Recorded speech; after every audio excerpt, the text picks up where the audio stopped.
This podcast is intended for an adult audience. Please be aware that some of the content discussed may be triggering. Listener discretion is advised.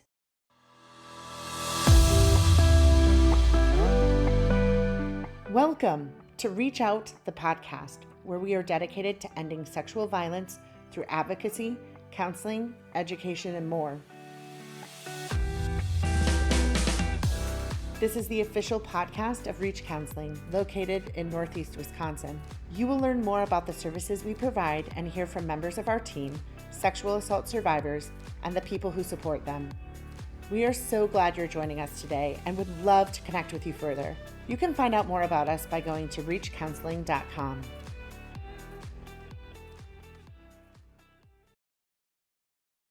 The interview portion of this episode was recorded in May of 2023. Please keep this in mind when dates and timelines are referenced. This week's episode features an interview with Ciara Hill, Advocacy Director and Victim Advocate at Reach Counseling. Ciara shares how she has developed the advocacy program and supports her team so they prevent burnout. She also discusses the ins and outs of medical and legal advocacy. Here is episode 5.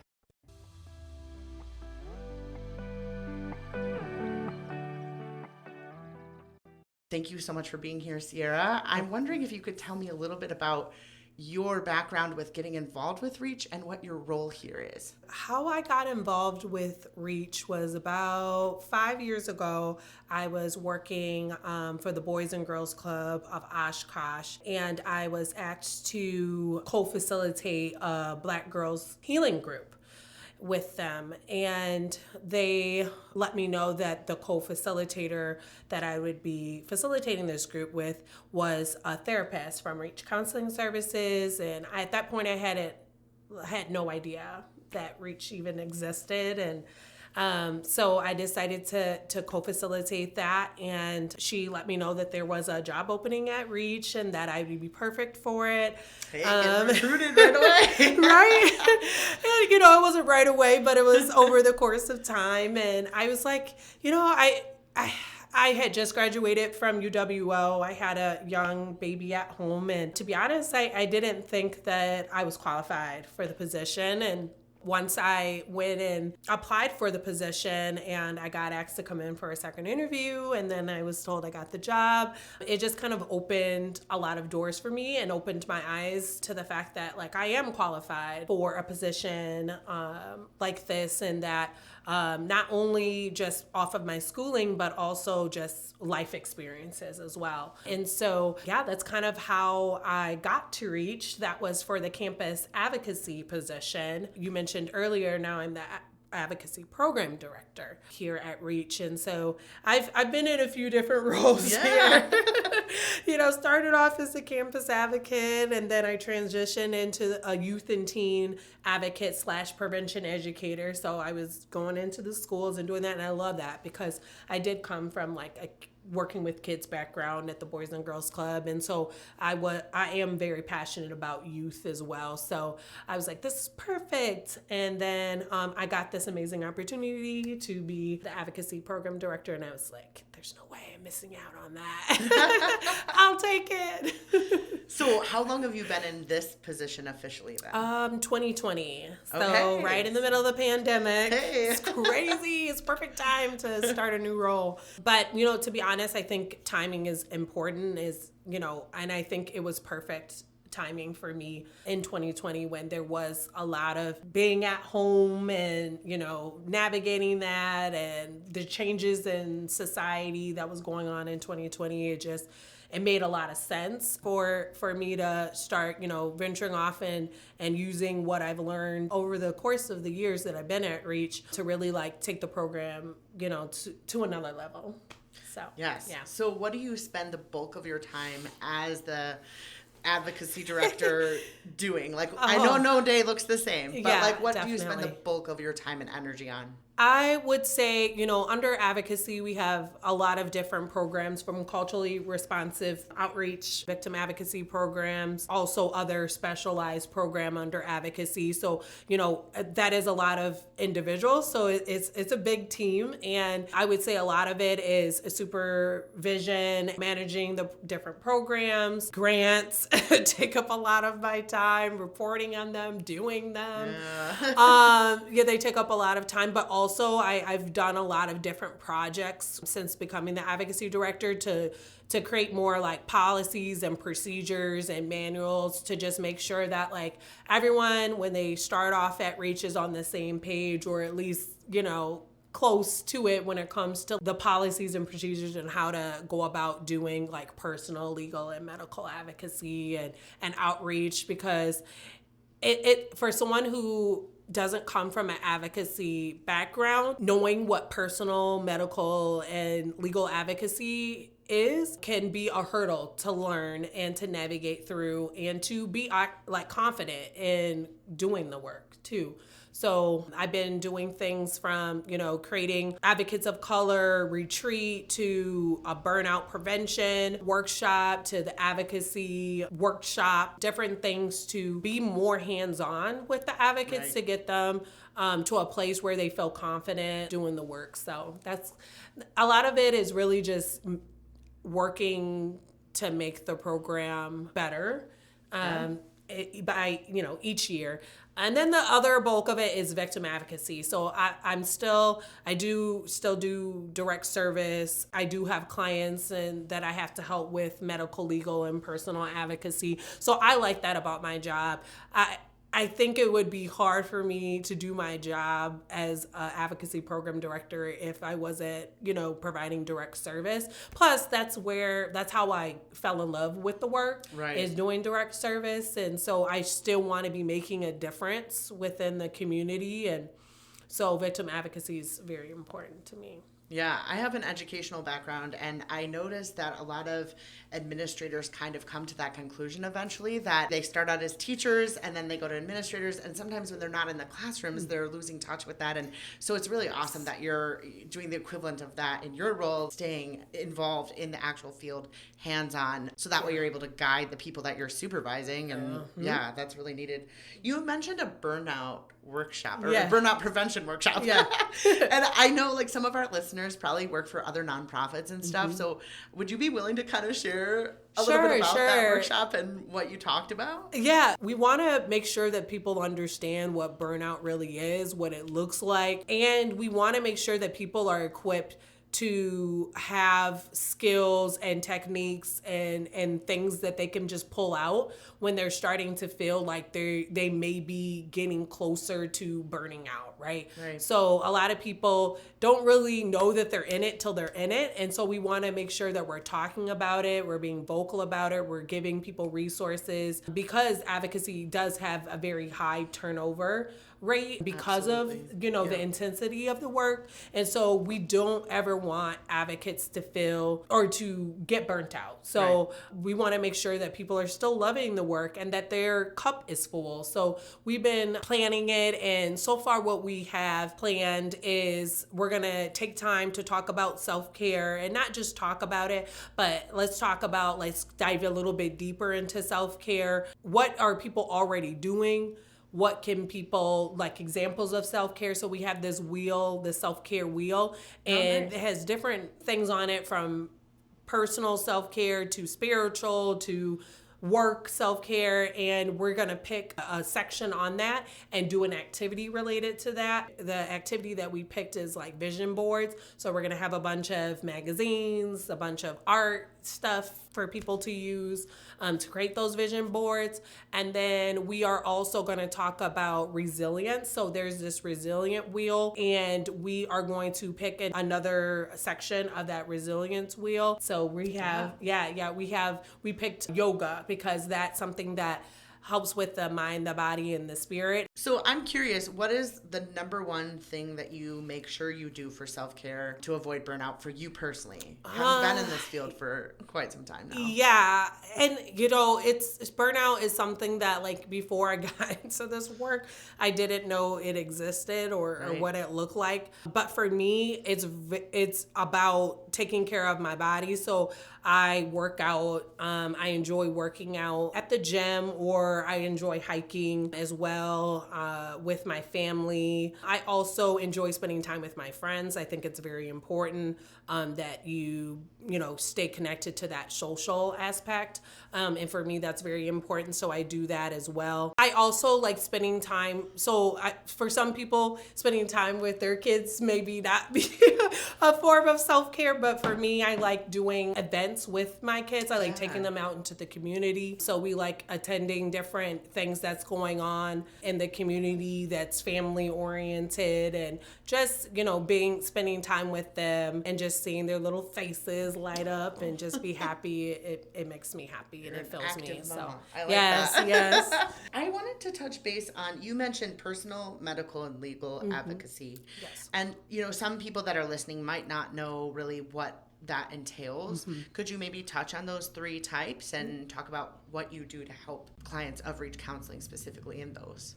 Yeah, so through our advocacy program, all of our advocates provide legal, medical, and personal advocacy, as well as outreach. When it comes to personal advocacy, what that really looks like is helping them navigate through life after, sexual abuse, sexual assault. And so a lot of times it's working with them to figure out what their triggers are, what they can do is when they're starting to feel like they may be triggered. So making sure that they have tools in their tool belt, whether that's, working out, whether that's going to church, whether that's hanging out with friends, whether that's reading, yoga, you name it. We try and make sure that it's tailored to that survivor. Everything is very survivor centered. So if they want to do those things, we encourage them to do that. Also, personal advocacy, a lot of our clients, we may be the first person that they've told about the sexual abuse, and they do want to tell other people. So we help them navigate through that, how to disclose the abuse,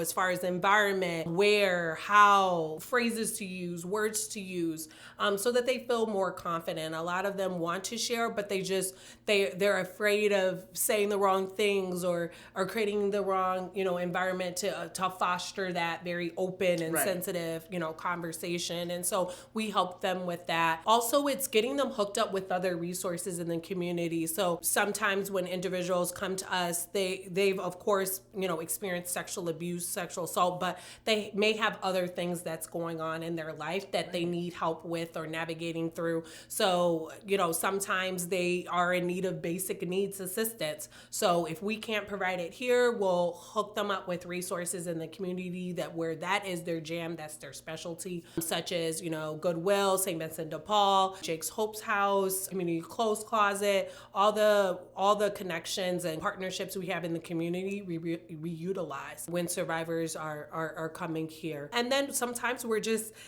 sitting down with them, talking about what happened to them, talk about what's going on in their life. Sometimes they don't want to talk about the abuse, and we don't force that. We let them talk about whatever they want to talk about, and it takes time to foster that trust and relationship. So we allow them to lead us, and we walk aside them. Medical advocacy, what that looks like is we do provide 24-hour coverage. So we will respond to the hospital during business hours or after business hours after someone has been sexually assaulted. And so we will sit with them, make sure that they have access to resources and information, make sure that they understand what's going to be happening there, what's going on when it's happening, comfort them. If they want us to hold their hand, we'll hold their hand. If they want us to be back there during the actual physical exam, we'll go there as well and sit with them, encourage them, empower them to empower themselves, all of those things we provide. It's it's very rewarding, being there and knowing that you're helping when that this could be very invasive and, a very tough time in their life, where, a lot of them are in active crisis, which is understandable. So sometimes they just need a warm body just to be there. And so we follow and allow them to lead during that process.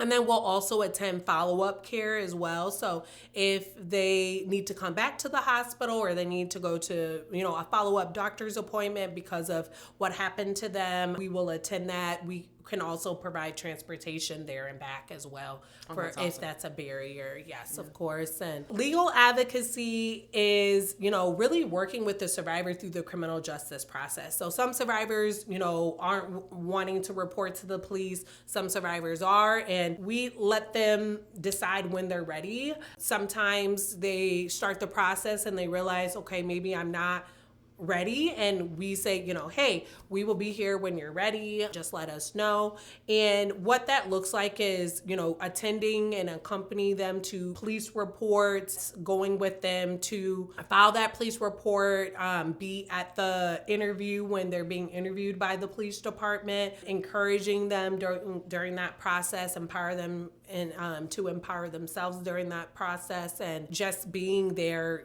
Sometimes you just, like I said, they just need a warm body to be there. So we make sure that they understand what's going to happen, what's happening, make sure that they have the information to follow up. And then also we can help individuals file restraining orders. So we help them fill out the paperwork. We go with them to file the restraining order. We go to court dates after they file the restraining order. We help them write their statement for that. And then we also accompany them to any other criminal justice proceedings. Be there. We'll make sure that they understand what's going on, what court date means, what each one of them mean, and what's going to happen at each of them. Through the criminal justice process, what we see is a lot of survivors are sometimes, because of the long gaps in time that passes during the criminal justice system, a lot of times we're doing a lot of empowering to empower themselves, and a lot of encouraging,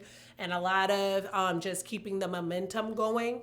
Because sometimes it can be, years before a sentencing or years before a trial. And so we want to, make sure that they are staying encouraged and making sure that we help them through each stage that happens in the criminal justice system. That's amazing. That's really, I'm curious. So when you go to court, are you ever given the opportunity to speak on a client's behalf if that's what they want? Or how does that work? Yeah, so we do actually help survivors with victim impact statements. So most of the time, the survivor, there's essentially 2 times that they really talk a lot during the criminal justice process. And that's either when they are being called to the stand, or it's sentencing is happening and they are ready to read their victim impact statement. Sometimes a survivor will not be ready to read it out loud. So we can help them during that time to read it on their behalf, or a family member or a friend, whoever is there. Sometimes the district attorney also can read it on the survivor's behalf.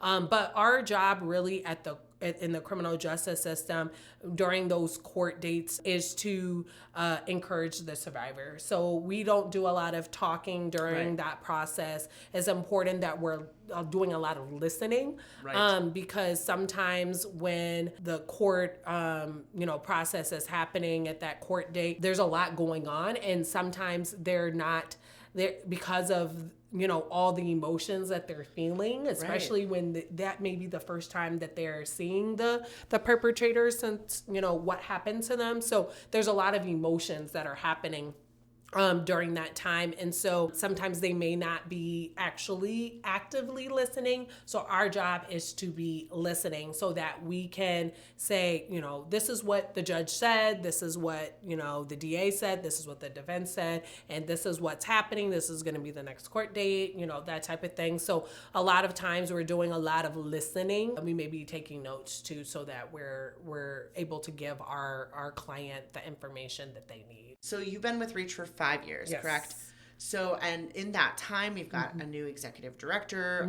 The staff has doubled. There's another location in Appleton now, not just Nina. And talk to me about the positive changes that you've seen. Oh, okay. Yes, there has been lots of positive changes at Reach since I started here back in 2018. Obviously, we've been growing significantly. And, the biggest change that's happened at the agency is having a new executive director. That really shifted kind of the path in which we were going. I saw the importance of needing to have someone fresh that could really take Reach to another level. There was a lot of things that we were struggling with, I like to call in our past life. Here at Reach, there was a lot of things that we were struggling with, and one of those was our anti-racism journey. It needed life.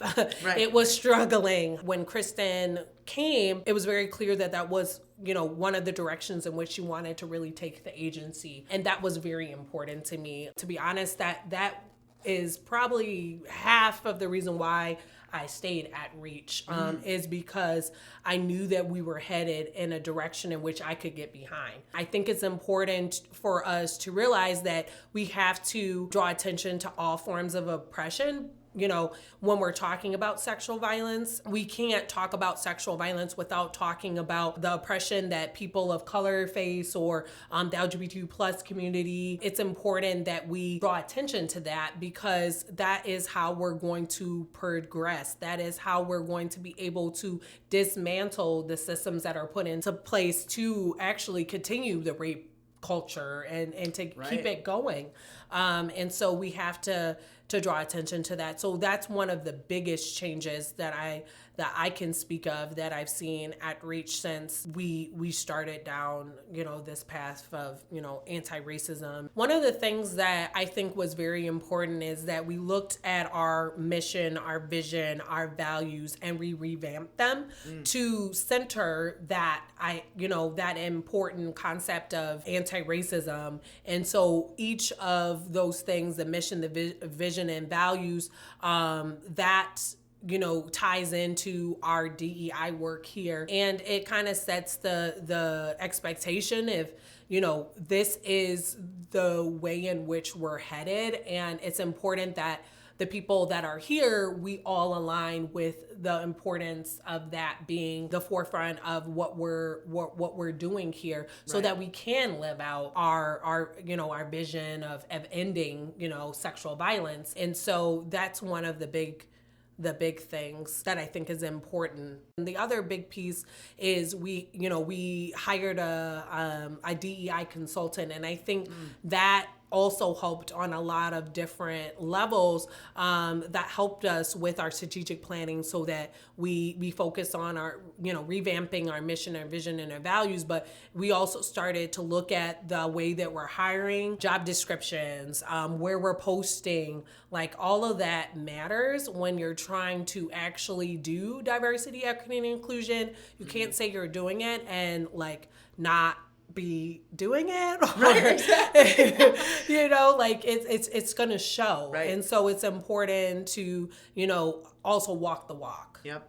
And one thing that I find makes Reach unique, one of the ways, is that you have advocates that represent many different types of people and types of backgrounds. You're setting people up with someone who understands their culture, and their background, or at least has training in how to do that, or how to be sensitive to it, and respectful to it. The other thing I wanted to touch base on, you talked about hiring, and I think people will find this interesting, or at least helpful, as we continue to evolve as nonprofits and in general just hiring practices, is what is something that you look for when you're a part of interviews? Because I know you're passionate about interviews. Yeah, yes, I am. I'm very passionate about it. So what is something that is non-typical maybe, or in the past hasn't been a priority that you specifically look for in someone you're interviewing? Yeah, I know, like, so when that's been one of my projects here at Reach, I took a look at our interview questions and I revamped them. I put them in sections that make sense for the position. And one of the things that was clearly missing was a section on diversity, equity, and inclusion. So I created some questions with our DEI consultant that made sense to really to dive a little bit deeper and get to what we were trying to, get to when we were asking the questions, right? Because we want to make sure that the people that we're bringing into the organization do align with our mission, our vision, and our values, and our road on anti-racism. It's very important. So some things that I look for when I'm interviewing is phrases, words that they're using, body language says a lot, where they're looking at as well. Like when I'm interviewing them, are they looking in my eyes? When people are answering the questions and it may not be the answer that we're looking for or something along those lines, I love when individuals say, hey, I may not know this, but I am willing to learn. I want to grow. I know that I could use some help in this area. There's a desire. There's a desire. Yeah. There's a want to learn and knowledge. And when I see that and when I actually feel, is genuine, that they are really wanting to learn more and that they are admitting and taking accountability to that, maybe they haven't attended those trainings, or maybe they haven't, reached out of their comfort zone and did research or something like that, but they're willing to admit that their intentions are there, right? They really want to grow and learn and evolve. And I think that's very important because especially in this line of work, you have to be willing to grow and evolve and learn.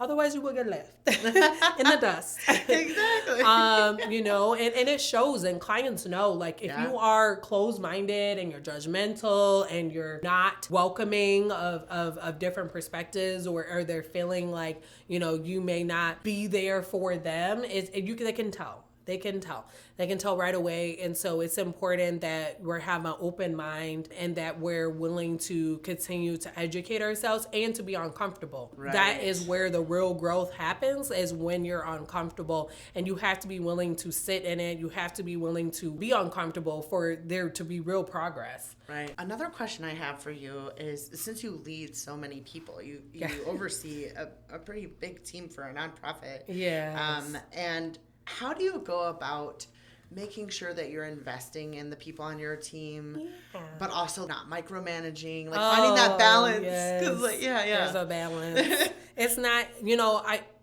I've never been like a helicopter type of leader. I really, especially when you're talking about different culturally specific programming or things like trafficking, it's very important that people also can live out the vision that they have for their program, and that they have that autonomy to make, choices that they feel like is best for their program and their community that they're serving. And so I believe in the work that they're doing. I believe in the fact that they are experts in that field. Nice. So what I really like doing is, staying connected with each of the programs. So I meet with my team members weekly for an hour, where we talk about what's going on in their program, challenges, concerns, wins, what outreach programs they have going on during that time. We talk about ideas that they have for their program. We talk about cases.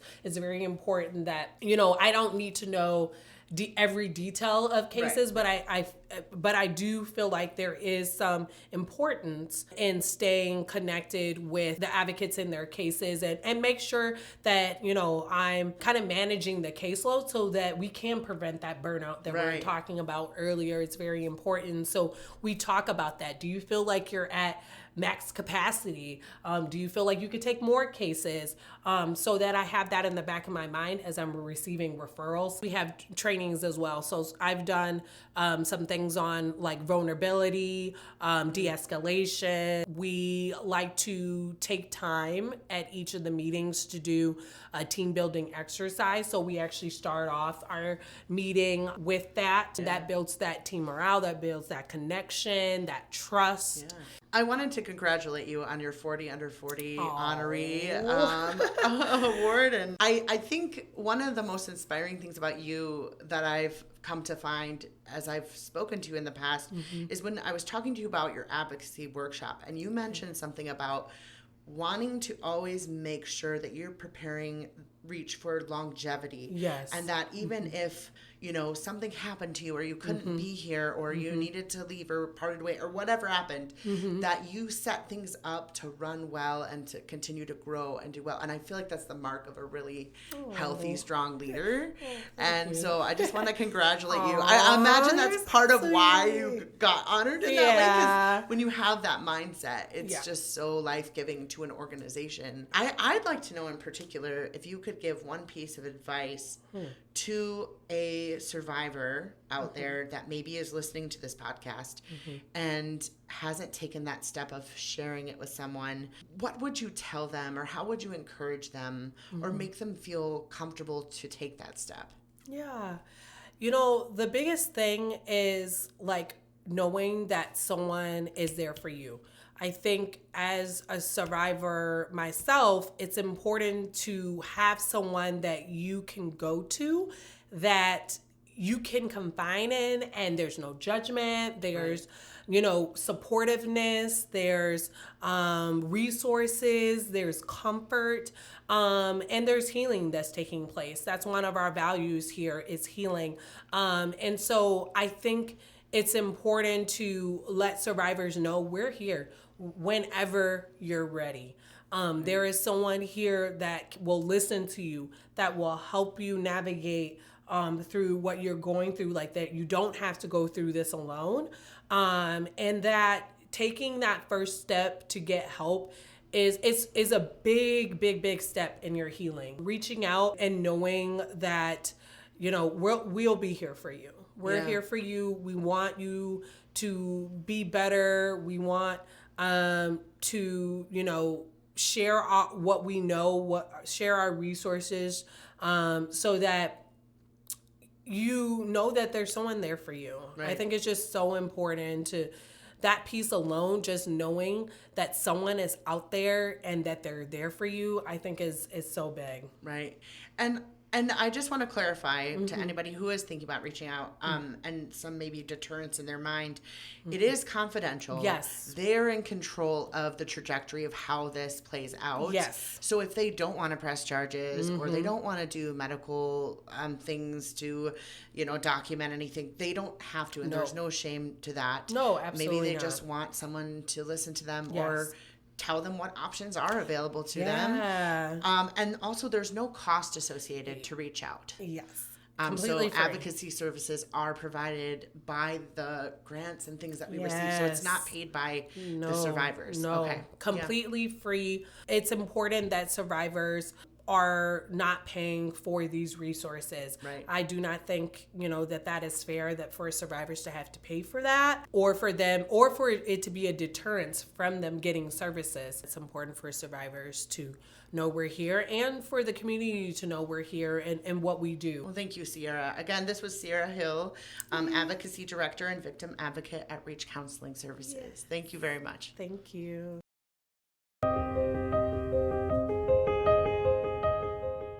Every 73 seconds, an American is sexually assaulted. You are not alone. Reach Counseling is here to help, and we're expanding our reach. Since 1976, we have offered our services throughout Winnebago County. We are pleased to now offer our services in Outagamie and Calumet counties as well.